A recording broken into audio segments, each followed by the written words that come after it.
Welcome everyone, and thank you for joining us today for our presentation, Women Farmers and Ranchers on the Rise in Idaho.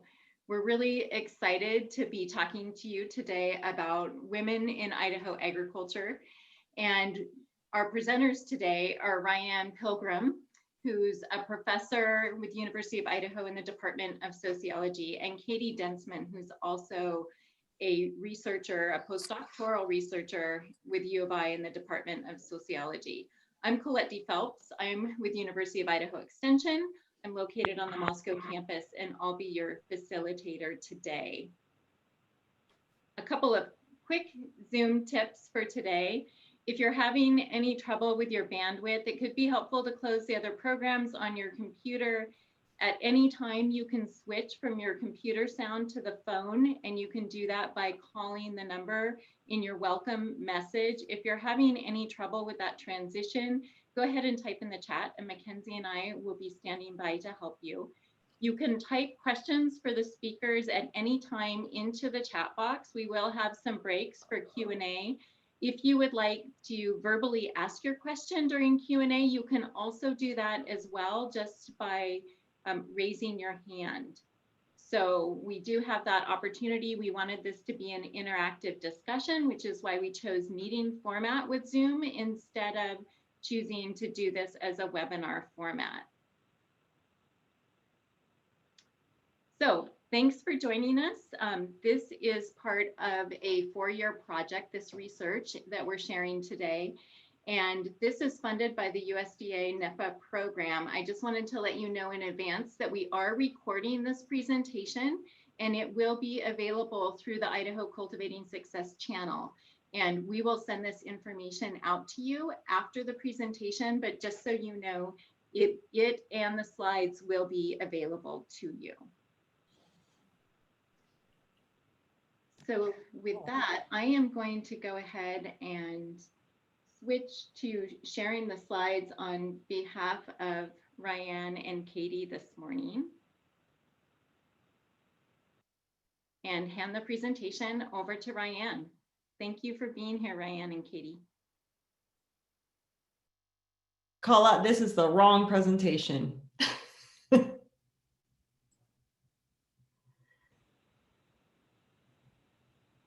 And I can't hear you. Sorry, Ryanne, that is the one that was starred in Dropbox. So Oh, I'm not going to mine. go ahead and let you share your screen then. Okay. So, yeah. There's always a technology challenge. I know, and I'd be happy to do it too if you want. Oh yeah, would you do that, Katie? And then I could see my notes easier. Yep, definitely. Thank you.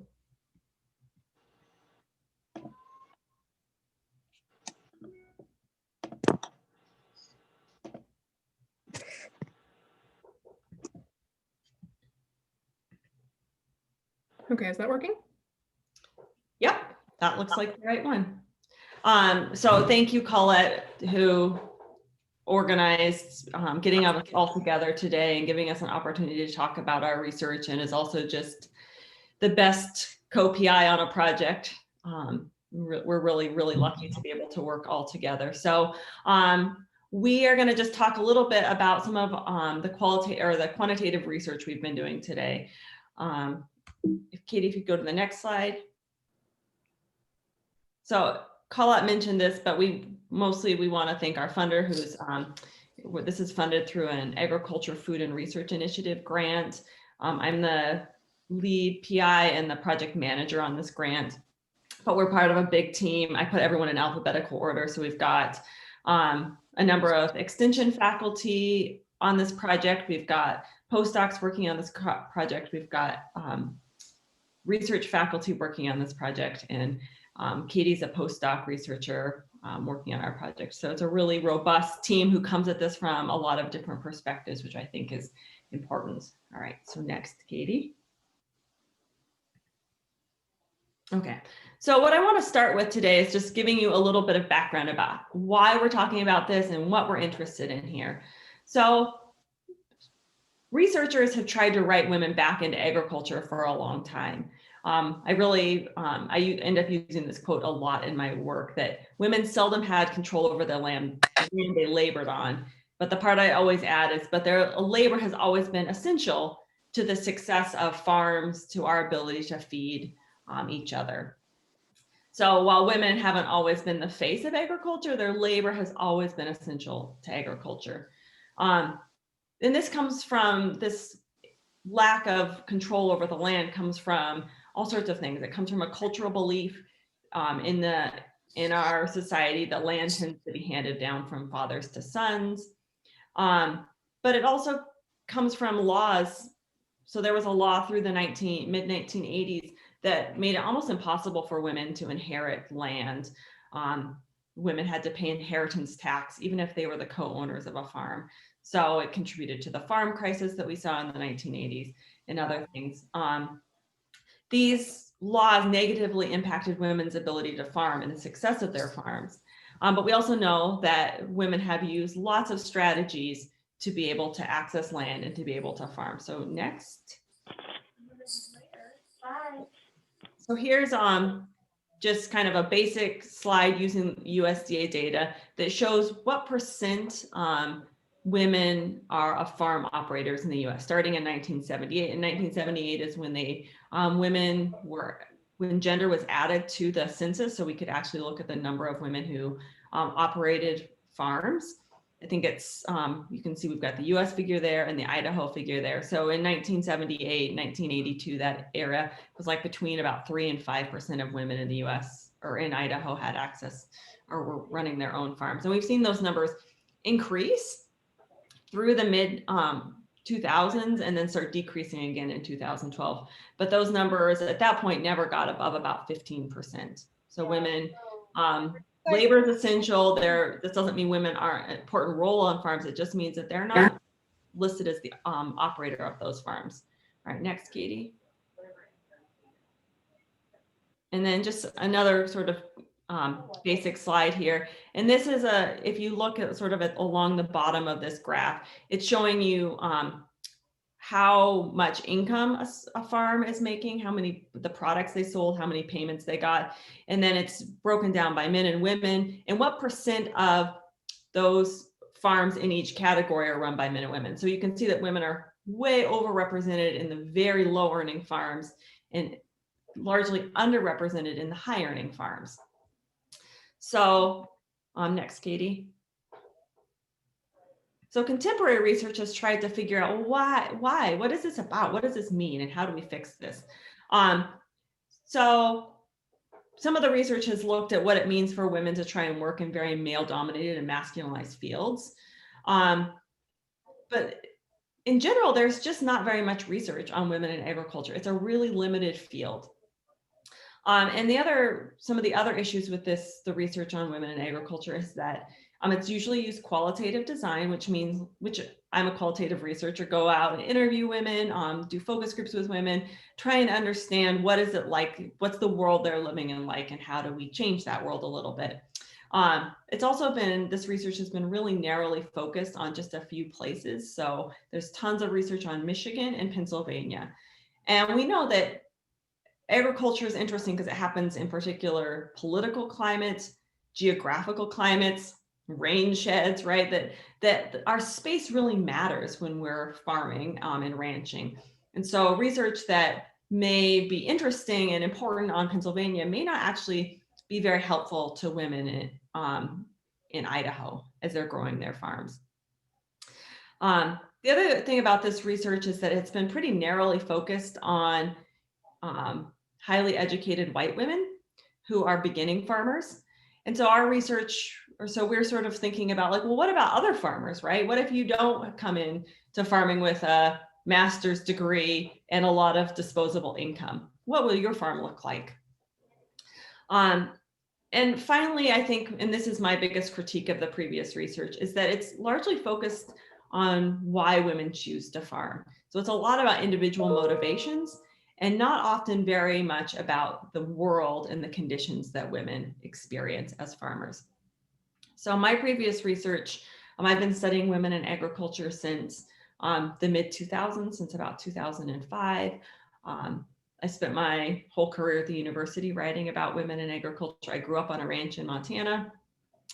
My nieces are still farming, so this is personal to me. And one of the things that frustrated me sometimes about the research I was reading was that it was all about like the challenges women, or like all about their personal experiences, and never really asked like, well, what conditions are women experiencing? What's the world they're like? So I spent a lot of time doing a big project, a qualitative project, looking at how women access farmland. So how are beginning farm women accessing farmland?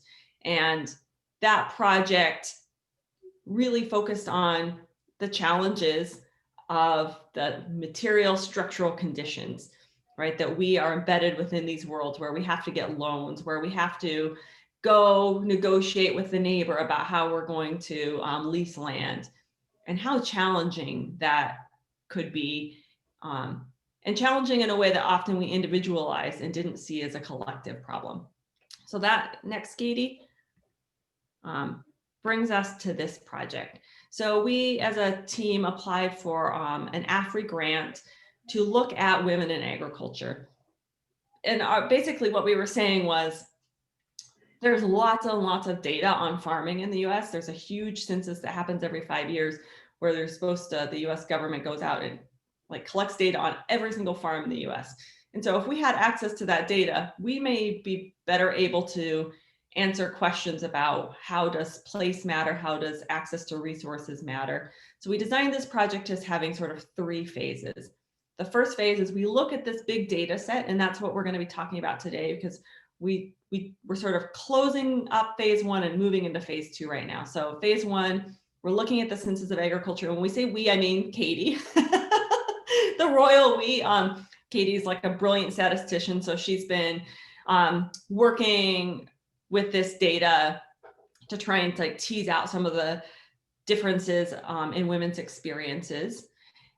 We wanted then to take that information we found there and bring it back to our communities in Idaho, and ask women what their experiences were, and ask them to sort of help us understand what we're seeing there.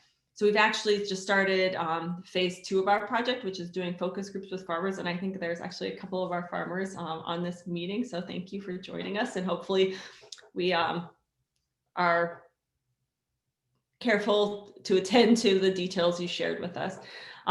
So we've been doing focus groups with women in Idaho, trying to take this data that we've been looking at and make sense of some of the idiosyncrasies we've been finding, and asking them to help us articulate those. And then from those focus groups, we're currently in the process of writing a survey, which we're hoping to distribute to lots of women farmers in Idaho to help us understand, okay, so we had this big data set, and then we did these focus groups to understand it. And now here are the questions that came out of those focus groups, and to do this survey of women farmers in Idaho. And the final stage of the project is taking the information that we have and developing programming to better support women farmers in Idaho. And I think that one of the things I always like to emphasize is that, supporting women farmers is supporting all farmers. Supporting women farmers is supporting families in Idaho. It supports communities in Idaho. When more people have access to land, when more people can grow food, when there are more of us involved in this process, in these conversations, it's better for our whole community. It's better for our whole state. So, I want us to kind of understand that women, of course, are embedded in the larger world, and our success is success for our broader communities. And so that's really the part that phase 3 is where our extension educators and faculty really come in, although Colette has been heavily involved in this whole process, helping us, design our questions to ask, what would better support for women farmers look like? Is it training? Is it resources? Is it training the trainers? Where do those interventions need to happen? So without further ado, I'm going to hand it over to Katie to sort of talk more about the statistical part of the project. Thanks, Ryanne. Hi, everyone. Thank you so much for coming today. So I am going to talk about this phase 1 analysis of the USDA Census of Agriculture data. And first, I'm going to give you a little rundown of what that data is, and then I'll get into some statistics for Idaho specifically. So for this work, we're focused on this category of primary farmers in the Census of Ag. So this is from the 2017 Census of Agriculture, which is the most recent one. They do it once every 5 years. And each farm that is surveyed lists up to 4 individual farmers on that farm. And they used to do it in the Census of Agriculture, where the person responding to the survey designated one of those farmers as the principal, or the person who is mostly in charge of the farm. But in 2017, they changed that so that you can designate 1 or 2 or 3 or even 4 of the farmers listed as the principal manager. So suddenly you have a lot of people who are considered principal farmers. And part of what we were interested in is farms that are primarily run by women. And so we didn't really want to use this principal farmer category. And we talked to the USDA and found out that what they started using was this coded category for primary farmer. So they looked at some of the questions asked on the census and used these to identify one person on every farm surveyed who was primarily in control of the farm. And so this wasn't something that farmers themselves selected. They didn't identify who controlled the farm on their own necessarily. It was coded post data collection. And so I want to take you through a bit of what that actually means. So there were a couple different steps to deciding who the primary farmer was on each farm. If the farmers only listed 1 out of the possible 4 as the principal, then that person was coded as the primary. Makes sense. They didn't identify more than 1 person as the principal. But if they listed more than 1 farmer as a principal farmer, then it went to the principal farmer making the most farm-related decisions on the farm. So they asked a variety of questions about, do you make decisions related to livestock management, to crop management, to estate planning? And so they looked at, okay, who's making most of these decisions? And then that person was coded as the primary. Unless the principal farmers all made the same number of decisions. In that case, it then went to the principal farmer who worked the fewest days off farm. So somebody making a lot of decisions on the farm and not working off farm a ton, and that person was coded as primary. If they worked the same number of days off farm, then it went to the first listed principal farmer. And this is actually a distinction between how our project decided to code for primary farmer and how the USDA decided to code for primary farmer. So if the principal farmer had the same number of decisions, same days worked off farm, their tiebreak was to randomly assign primary farmer between one of the listed potential 4 farmers. And what we did is we chose to use the first listed principal farmer as the primary. And so there are some slight differences between what our data reports and what the USDA reports, and that's the explanation for that. So now that we know what a primary farmer is, we're going to jump into some of the actual data on primary farmers in Idaho. And so we're looking at men and women primary farmers in Idaho, and we found that about 20% of the primary farmers in Idaho are women and about 80% are men. And that's very similar to the overall trend we found in the US. So in the US more generally, women primary farmers were 19% and men were 81%. So our trend in Idaho is very reflective of the national trend. And so we're also interested in more details about these women primary farmers. And one thing that we wanted to know is, where are they? Are they all spread out around Idaho? Are they clustered in certain counties? And so we looked at where women primary farmers are in Idaho. And here's a little slightly tilted map that can help you see that. So the legend on the left is essentially saying that the lighter colors are where there are fewer women farmers, the darker colors is where there are more. So you'll notice the top of the range is 20% plus, and we have that in Canyon County. And so basically what that's saying is 20% of the women primary farmers that are farming in Idaho farm in Canyon County. And so that's a pretty significant amount. And then we also have quite a few up in northern Idaho in Bonner and Kootenai and Latah. Got a couple down in Twin Falls, Bonneville, Bingham, Bannock, Ada, and Gem. So we have a few clusters there, but we also have quite a few women farmers spread throughout the rest of Idaho as well. And so beyond just this really broad category of women primary farmers, we're interested in digging into a few more things about like race and ethnicity and sexuality as well, because that's something that hasn't really been done in the previous literature, as Ryanne mentioned. So that was something that we wanted to get into. And we did this for the entire US as well, but then we also focused in on Idaho, since that's where we're doing our focus groups and our surveys. So we wanted a bit more detail on that. So we found that 2.2% of women primary farmers in Idaho are Hispanic, and that's compared to about 3% of men primary farmers in Idaho, and also compared to about 3% of the general US farming population. And we found that 1.9, so about 2% of women primary farmers in Idaho are women of color, compared to about 1.5% of men, and compared to about 6% of the general US population. So about 6% of women farmers in the US are women of color, about 2% in Idaho. So we are a little bit underrepresented in that category. But it also breaks down really interesting. So looking at women primary farmers of color, 80% of those people in Idaho are American Indian or Alaska Native. And so that's a category that they checked on the Census of Agriculture. So that's self-identified. And then 12% reported that they were Asian, 5% reported they were Black, and 4% reported that they were Pacific Islander. And so this might not necessarily add to 100 because you could choose more than one racial category. So this does include people who would identify themselves as mixed race. And this is in comparison to the US. In the women of color across the US, about 54% said that they were American Indian or Alaska Native, which is still a very high amount. We're seeing that a lot of the women of color primary farmers in the US fall into this category, but in Idaho, it's even more pronounced.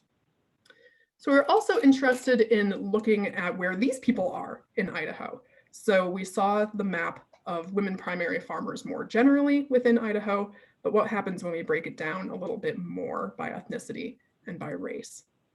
And so I have two different maps here.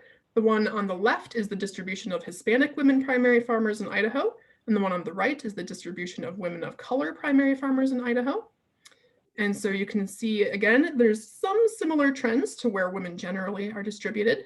For Hispanic women, you've got quite a few up in Bonner County, got some in Canyon and in Bingham as well.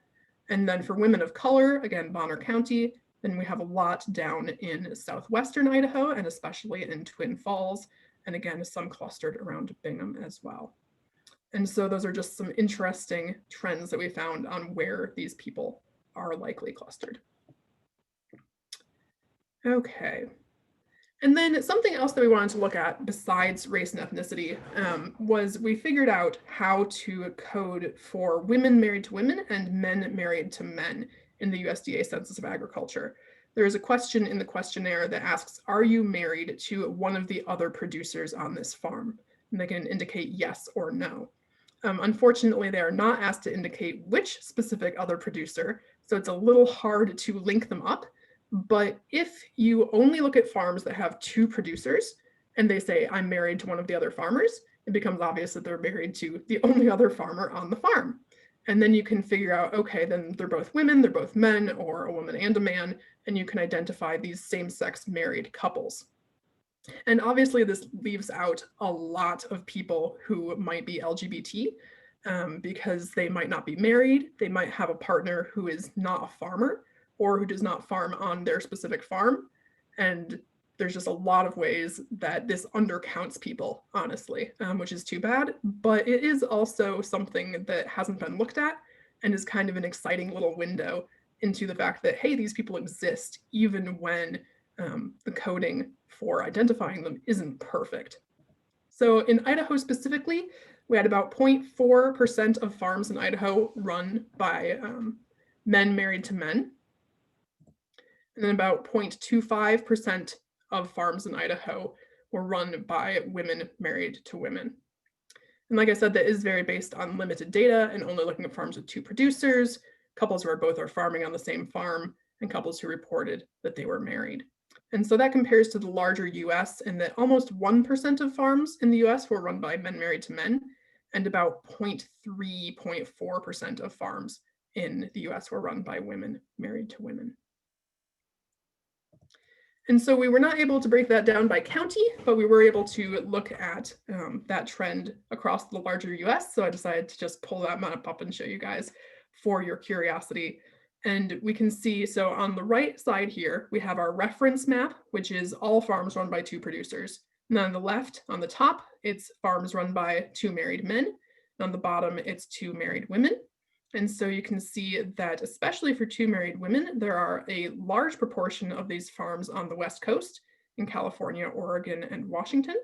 There aren't a ton in Idaho, but there are definitely some. So I think that's a really interesting trend that we shouldn't ignore, especially when we know that this is severely undercounting that group. And so a couple of little takeaways from this part of the data analysis is that women farmers in Idaho are slightly less diverse racially and ethnically than the US generally, but there is still quite a bit of diversity in Idaho. There's definitely a lot of these kinds of farms in the state. And especially Native American and Alaska Native women farmers are overrepresented in Idaho. We have a much larger proportion of women primary farmers in that racial group than in the US more generally. And then there are definitely same-sex married farmer couples in Idaho. And if you use those percentages, looking at farms, there's probably over 150 based on that coding, and based on that coding that likely vastly underestimates that. So that is a significant number of farmers who fall into this category. So part of what we wanted to point out here is that women farmers are not a monolith. They're not all the same in the US, and they're not all the same in Idaho. And these different groups of farmers will probably need different types of programming and different types of support directed to them. So moving back into looking at women farmers more generally, and in this case, comparing them to men primary farmers, and again, this is in Idaho specifically, we have this idea of farm scale. So Ryanne was talking about how women access farmland. And part of our interest was, okay, so we've done this qualitative research on women accessing farmland and how it might be difficult for them to get access to farmland, especially rented farmland. What does the USDA Census of Agriculture data say about that? So in Idaho, farms run by a man primary farmer had an average farm size of 514 acres, and farms run by a woman primary farmer had an average farm size of 267. So significantly smaller.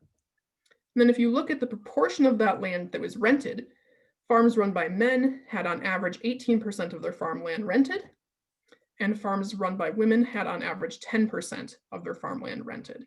So you can see that women in Idaho, or farms run by women in Idaho, on average were much smaller, and much less of their land was acquired through renting. And then we also had some other measures of farm scale. So the USDA Economic Research Service has a categorization of farm scale where they group farmers into small, low sales farms, small, moderate sales farms, mid-sized, large scale, and then non-family farms. And those will come up again as I put them out there. So part of what we wanted to know was, how are men and women in Idaho distributed into these different farm scale categories? And these scales are based primarily on gross cash farm income from the farms. So small, low sales farms, and these are farms that make less than $100,000 a year from selling farm products. So in Idaho, 68% of farms run by men fell into this small, low sales category. And in Idaho, farms run by women, 79% fell into this small, low sales category. So women were definitely overrepresented in this very small farm category. And then small farms with moderate sales, so this is above 100,000 up to 350,000. 6.2% of men, farms run by men in Idaho fell into that category, and 2.3% of farms run by women. And then mid-sized farms, 5.8% of men, and just 1% of women in this category. So that's about 350,000 up to below $1 million. And then large scale, and this is farms that are making $1 million plus in sales per year. And 15% of men fell into that category, and actually 15% of women as well. So women were fairly represented in this very large farm scale, but we're also very represented in the very small farm scale. So we're getting kind of this dichotomy. And then these previous categories were all family-run farms. So we also looked at non-family farms. So these were farms on which families owned less than half of the farm. So for men, primary farmers, 4.7% fell into that category, and for women, 3.2%. So we have this really interesting distribution of men and women farmers, and this is actually fairly similar to the general US trend.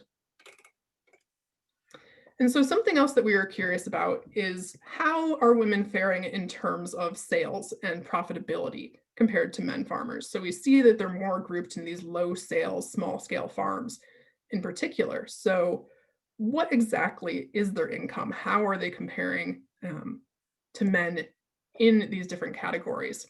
And part of what we did to look at this was looking at cash sales broken down by crop or commodity.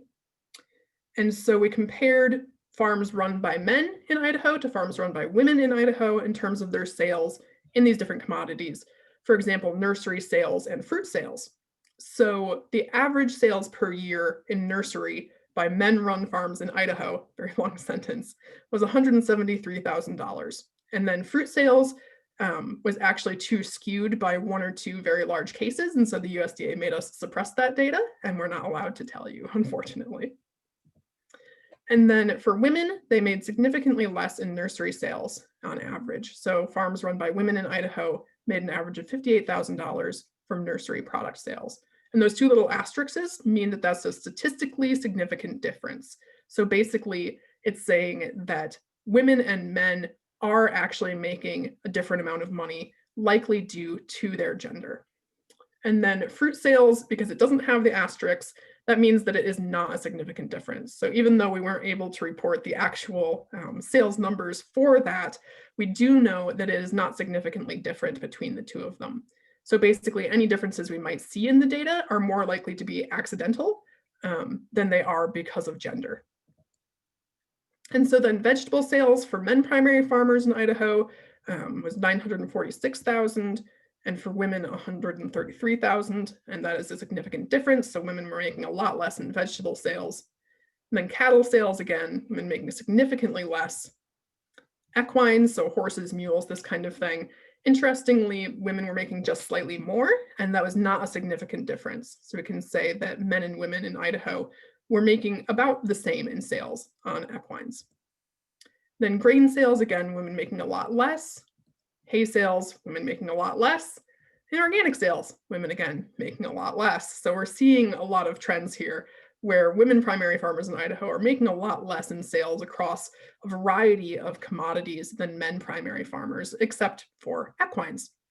And this is similar again to the trends in the US, except for there is a significant difference in equine sales in the US where men are making much more. So women in equine sales are doing a bit better in Idaho than they are in the country on average. But we also wanted to dig into this a little more because I was sitting there thinking, okay, so there's these very large differences in sales, but there's also this very large difference in farm size, where women have on average much smaller farms than men primary farmers. So I said, well, obviously they're not going to make as much sales, say in vegetables, if their farm is much, much smaller, because they're not going to be able to grow as many vegetables. So what I did next was start looking at sales per commodity per acre. And so we'll get into that in just a second, but I wanted to overview a bit more on income first. Probably should have flipped these slides, but that's okay. So there were a couple other measures of income that we looked at besides commodity sales. So for men primary farmers, we looked at value of all the products sold together plus government payments. So this could be things like conservation reserve payments. And in Idaho, the average income from those sources for men was $318,000, and for women was only $52,000. And then net gain for men, about $188,000. So this is including sales and then also expenses. And net gain for women, about $59,000. So they weren't losing as much from value of products sold to net gain, but they probably weren't able to invest as much either. So onto the sales per commodity per acre. This gets really interesting to me. So Looking at nursery sales and fruit sales again, the nursery sales that men farmers made in Idaho per acre on average was $10,561. And for women, it was about $7,000. And you can see that those asterisks are not there anymore. So that means that that is not a significant difference. It's just as likely to have been from chance as it is to have been from gender, essentially. So we can't say, using statistics, that men make significantly more than women. We can say that they actually make a really similar amount on nursery sales per acre. And then fruit sales per acre, again, we had to suppress the actual value, but it was not significantly different.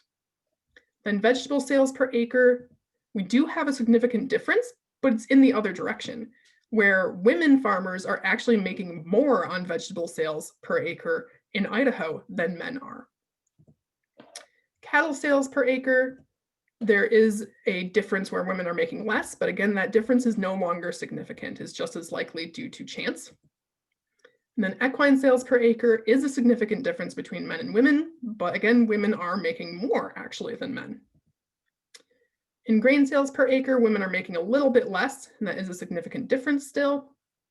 Hay sales per acre, same general trend.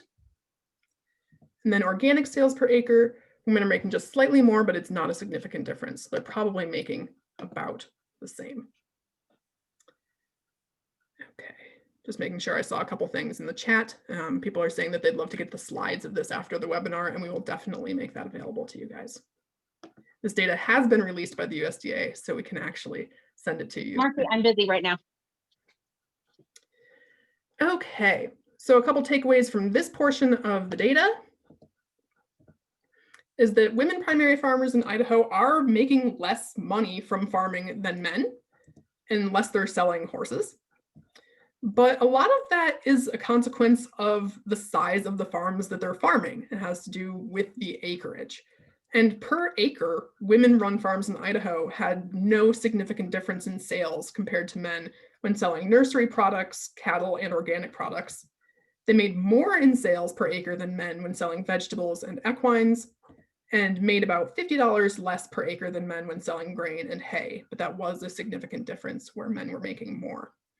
And this is also interesting to point out that women are doing this despite the fact that their farms are much smaller. And so we have to consider too that they probably have fewer resources such as machinery. And there actually is a question on the USDA Census of Agriculture asking about your value of machinery. And women had way, way, way lower average value of machinery than men. So they have these small farms potentially with less machinery, less resources, and yet per acre, they're actually making pretty similar profits to men and sometimes more depending on commodity. So that was a really interesting conclusion to us. And that was reflected in the US more generally as well, where when you break down sales per acre, women are closing that gap with men pretty significantly. So that's all the data that I have for now. I'm going to turn it over to Ryanne to wrap things up. Thank you, Katie. Hopefully you found all this information as interesting as we all have been as we're sort of have been digging into it. And I think to sort of wrap this up, you know, there are lots of different reasons that people are joining us today. Some of you are farmers, some of you are extension educators, some of you are maybe the people who can help farmers access land. You know, and I think we can say really interesting broad things about what's happening in our state. But I would encourage you all I put this as our final slide, to like looking at the proportion of women represented in each place and thinking about, you know, what is unique to your community or your space, and why does your community, why do you think it's the color that it is? You know, I think about what resources might be available to people in different communities, how important networks are. Marcy put a question in about markets. I know that that's something that's near and dear to Colette's heart, is thinking about, you know, what markets do people have access to and how do we change those markets to make them more accessible? And I think for me, one of the take-home messages is that women are really, really successful farmers. They are making as much money per acre on most crops as men. And when you think about farming, it's an economy of scale. The more land you have, often the easier it is to make money because you can scale up. And the fact that even on these big, like things like hay and grains, which are economies of scale, women are still doing quite well, even though they have much, much smaller farms. And so how do we help women in our communities access the resources they need to sort of make their farms what they imagine they would like them to be?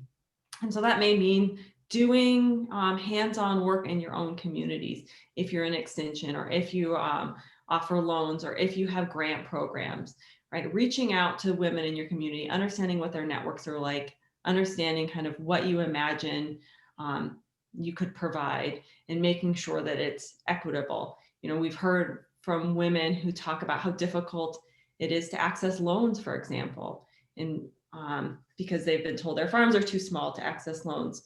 But if it is difficult to access a loan in your community, if you have a small farm, that means that implicitly those loans are discriminated against women farmers because women have smaller farms.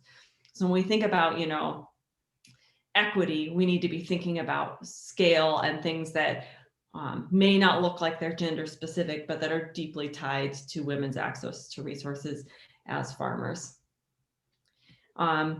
I know we were supposed to go for 40 minutes, it was 42. But I want to make sure we have time to answer questions, kind of, yeah. And I'd like to address the question about access to markets very quickly, because we're still doing data analysis on the Census of Agriculture as well, and I'm going through some of that right now. And we are looking at the characteristics of the county that the farm is in, and how that helps determine gross cash income and sales of different products. And we're still playing around with that a little. And I'm not technically allowed to tell you all of the exact data on that because it hasn't been run by the USDA yet.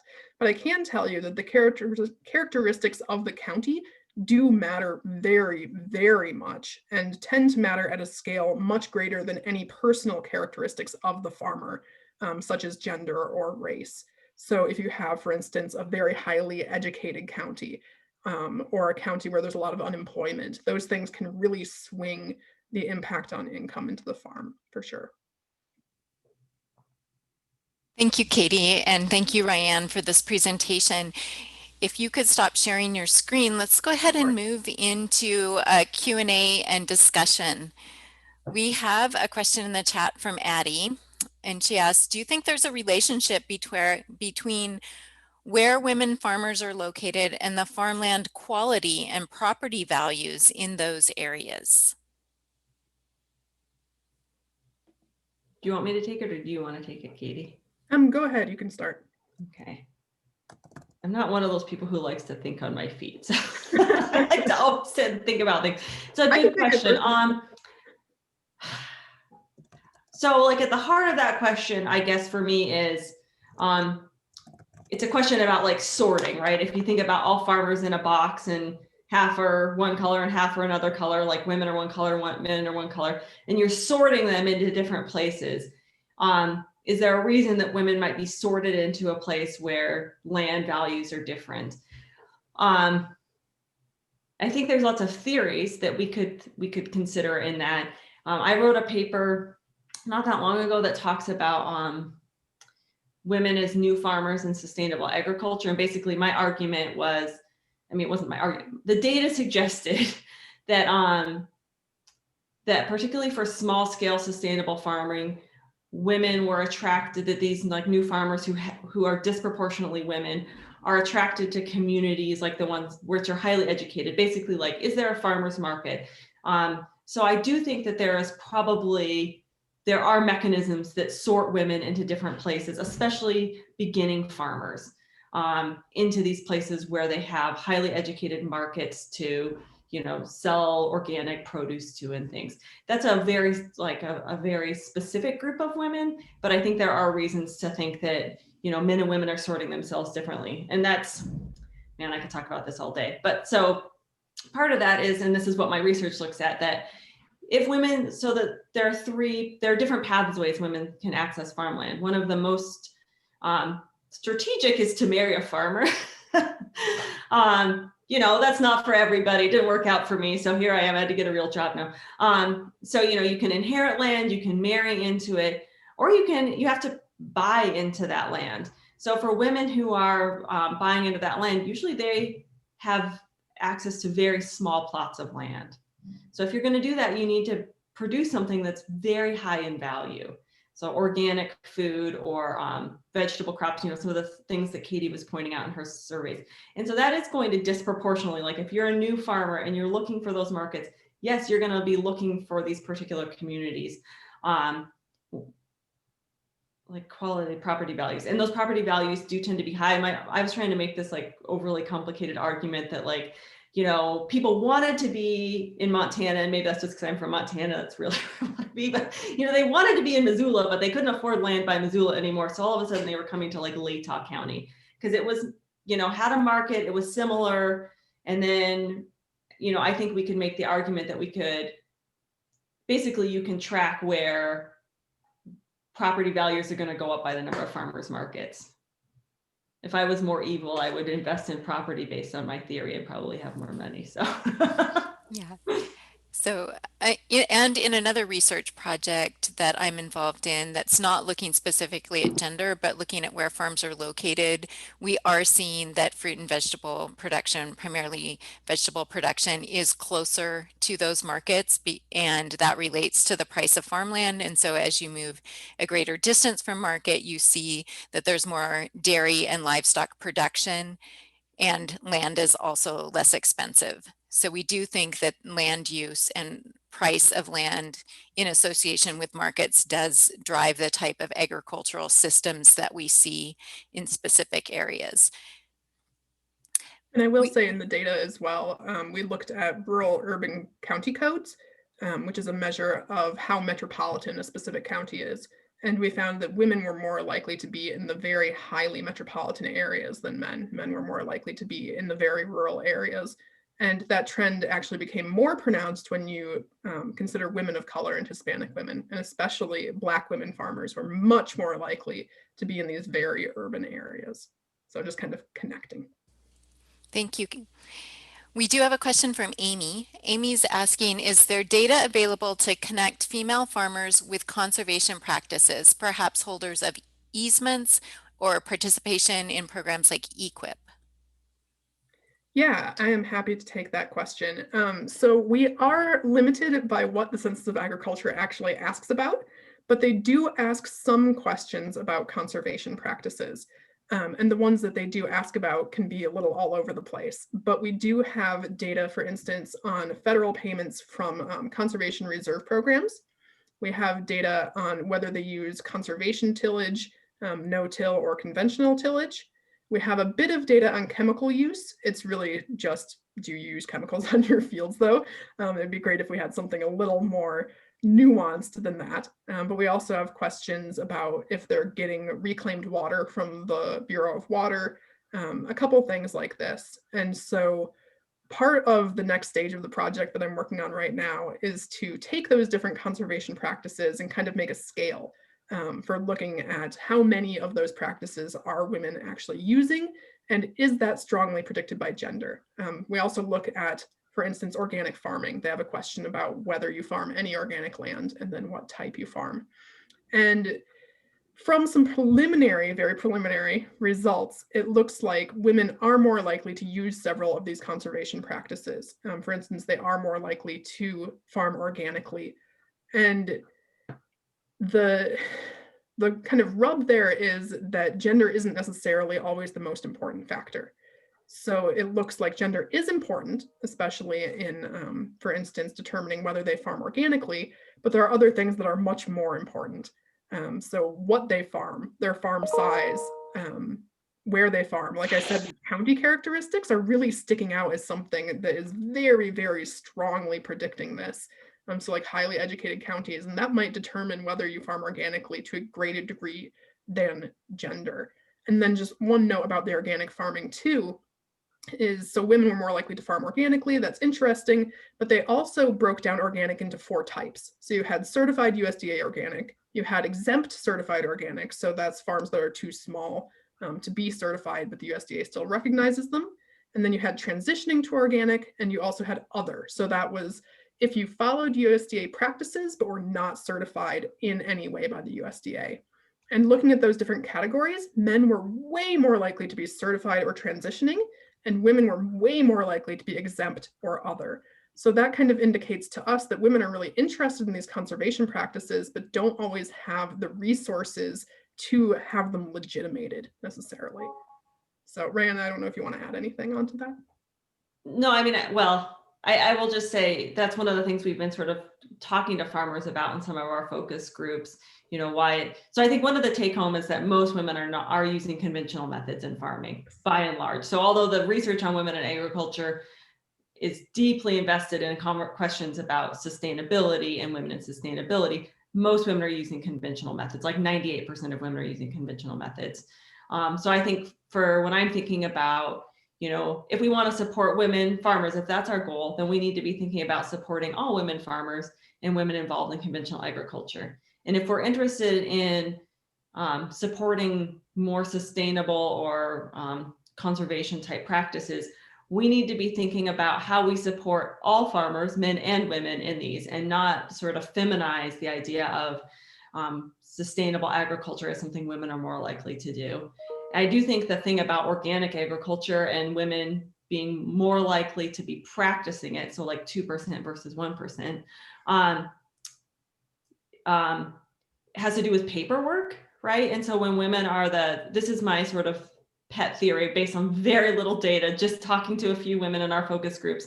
But what I kept hearing was that, you know, women tend to be record keepers on their farms. And when they're all by themselves and when they're farming alone, keeping their normal records on top of trying to do all the organic certification is just too much paperwork.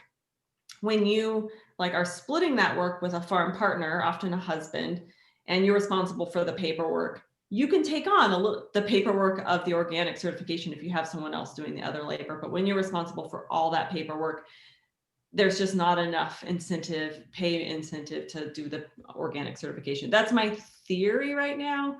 So that will be interesting, like when we start doing the surveys, to put questions like that out and trying to tease that out. And then to think about, you know, like to hand it off to Colette. Okay, here's what we know. Can you fix this for everybody? Sorry, Colette. We have another question, Ryanne, and this is a follow-up from Caitlin. So would a Freedom of Information request to NRCS help access more data on program utilization by gender?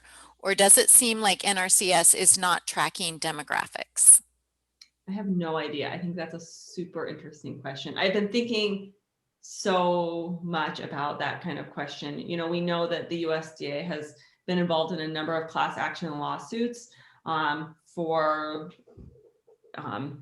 particularly around issues of race and not access to loans. I think gender is much, much harder to tease out because realistically, most women who are farming farming with a male partner, or there's a male partner involved, right? And so, you know, those of us who've gone to you go to buy something at the hardware store, sometimes, you know, if you're just going to get the runaround or like the car is knocking, you like, okay, I just give up. Even though I know more about cars, I'm going to let my husband take it in and he can tell them what's wrong with it, you know? Like you find these workarounds sometimes to these things. So I think it's harder for those NRS loans that women may be using those kind of workarounds. Personally, I think it'd be super interesting to do like an ethnography of a place like that, right? To see who's getting loans, and if people aren't even getting the loan application when they're walking in the door, it's hard to track them. So I think kind of those more, this might be a great place for that kind of qualitative research to start the process. What does it look like? How are the programs set up when you walk in the door? Who's there to greet you? Or, you know, those kind of, that kind of gestalt you get when you walk into a place about whether this is a space for you or not. I think those would be great research questions for a master's student, just to spend a couple months just sitting in a loan office and watching what it looks like. Yeah, and I'd also like to point out something that we discovered when we were coding for this primary farmer variable that kind of speaks to that is, so we had the variable principal farmer, which is self-designated. The farmers looked at the questionnaire and checked a box and said, yes, I am a principal farmer. And then we went through and coded for primary farmer based on decision-making fewest days worked off farm, etc.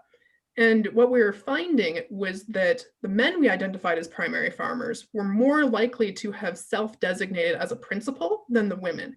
So we had more women who we identified as primaries, making the most decisions, working the most on the farm, who had not been checked by the person answering the questionnaire as being a principal farmer. So that kind of gets into the issue of kind of self-designation and taking on the identity of a farmer. And I think that would relate definitely to the NRCS data, because like Ryanne said, maybe somebody else is going in and doing the NRCS request when the woman on the farm is the person who might actually be running the farm. So I think that could be really difficult to link. I don't know if NRCS collects that data or not. Yeah.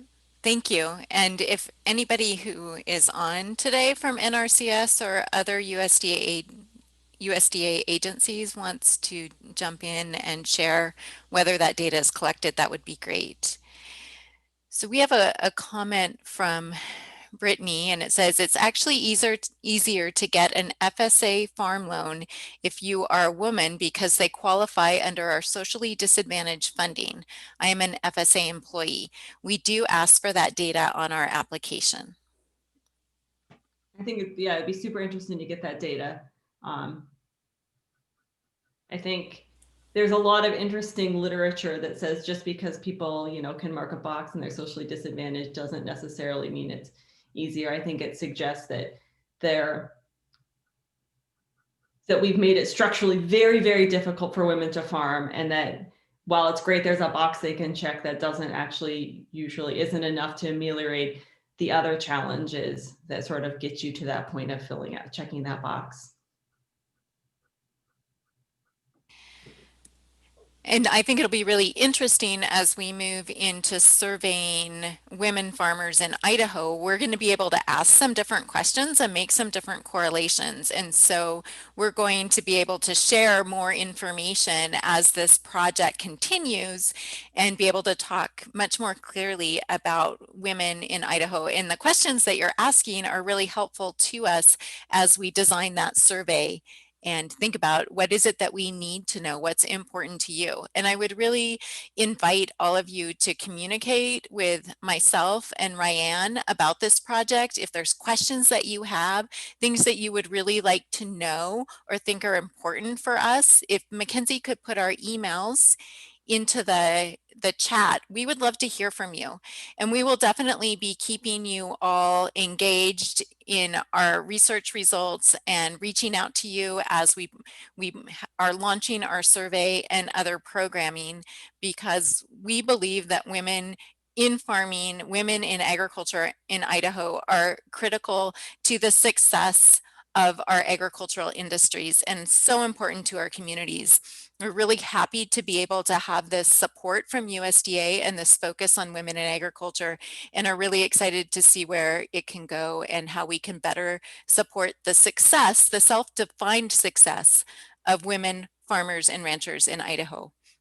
So with that, I just really want to thank you for joining us today, being part of this conversation, for your questions. And again, we are going to post this presentation and the slides on the Cultivating Success website. We will send information out to every one of you when that is available. And please feel free to share. And thank you again for joining us today. Thank you, Katie and Ryanne, for your great work and for your presentation and your insights.